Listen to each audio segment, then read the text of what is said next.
안 왔네? 안 왔네?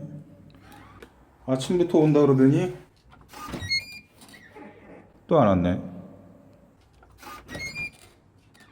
일 안 하나?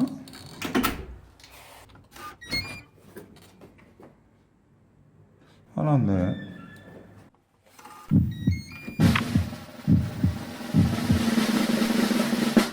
왔다.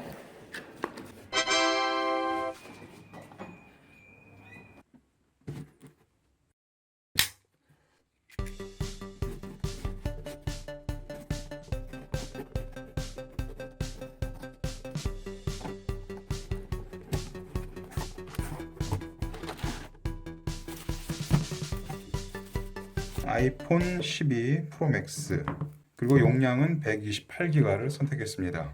저는 아이클라우드를 또 사용하고 있기 때문에 128기가 정도면 무난할 것 같아서 가장 스토리지가 작은 것으로 결정을 했습니다. 그리고 색상은 이번에 아이폰 12가 발매되면서 퍼시픽 블루가 시그니처 컬러죠. 그래서 새로운 핸드폰을 사용하는 느낌을 갖기 위해서 퍼시픽 블루를 선택했습니다. 박스 포장이 예전에 비해서 상당히 단촐하다고 해야 할까요? 상당히 얇아졌습니다. 그리고 이 박스에도 실물 크기의 핸드폰이 이렇게 양각되어져 있습니다. 약간 도드라져 있는데 만져보면 충분히 느낄 수가 있습니다. 이것이 아이폰 8 플러스 박스가 되겠습니다. 이것은 아이폰 X 그리고 아주 오래된 모델이죠. 이것은 아이폰 5S인데 제가 이 디자인을 너무 좋아해서 신품 상태의 5S를 하나 가지고 있습니다. 측면에서 박스 크기를 비교해 보자면 다른 아이폰들에 비해서 상당히 얇아진 것을 알 수가 있습니다. 디스플레이가 6.7인치이기 때문에 평면으로 보자면 다른 어떤 이전 아이폰보다 상당히 큰 패키지를 볼 수가 있습니다. 그러면 이제부터 박스를 개봉해 보도록 하겠습니다.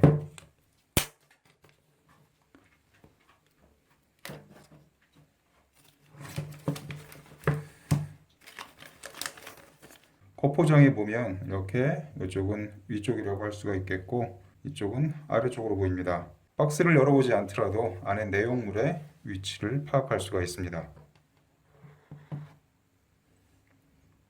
오, 흔히 볼 수 있는 컬러가 아니기 때문에 어떨까 상당히 궁금했는데 약간 그 보는 각도에 따라서 빛깔이 다르게 보이는 것 같습니다.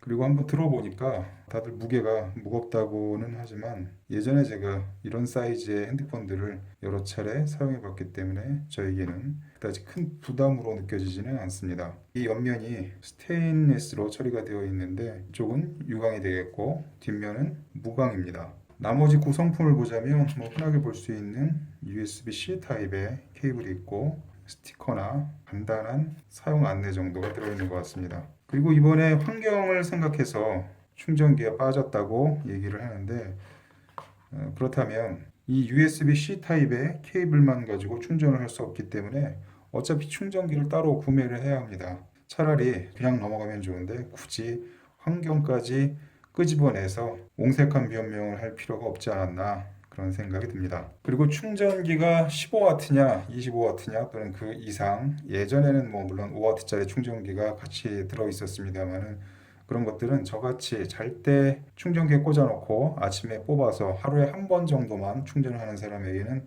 충전 속도라든가 용량 같은 것은 그다지 의미가 없습니다. 단지 예전부터 그 악명 높았던 애플 충전 케이블의 이 내구성만은 좀 향상이 됐으면 하는 바람이었는데 커다란 변화는 있는 것 같지 않습니다.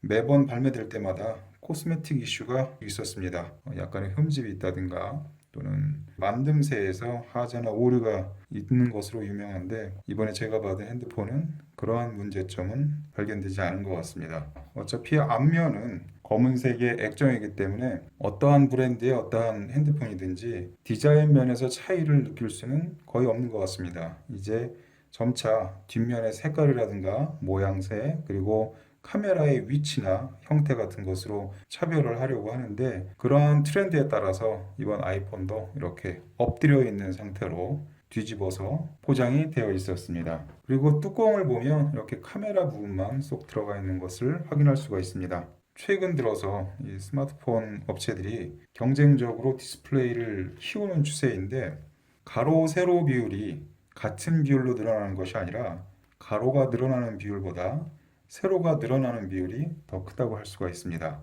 제가 이 핸드폰 디스플레이에 얽힌 재미난 사실 하나를 말씀드릴까 합니다. 이 오른쪽에 있는 핸드폰은 상대적으로 상하가 길쭉한 형태로 되어 있습니다. 만일에 이 왼쪽에 있는 것을 액정이라고 하면 이것은 비교적 정사각형에 가깝습니다.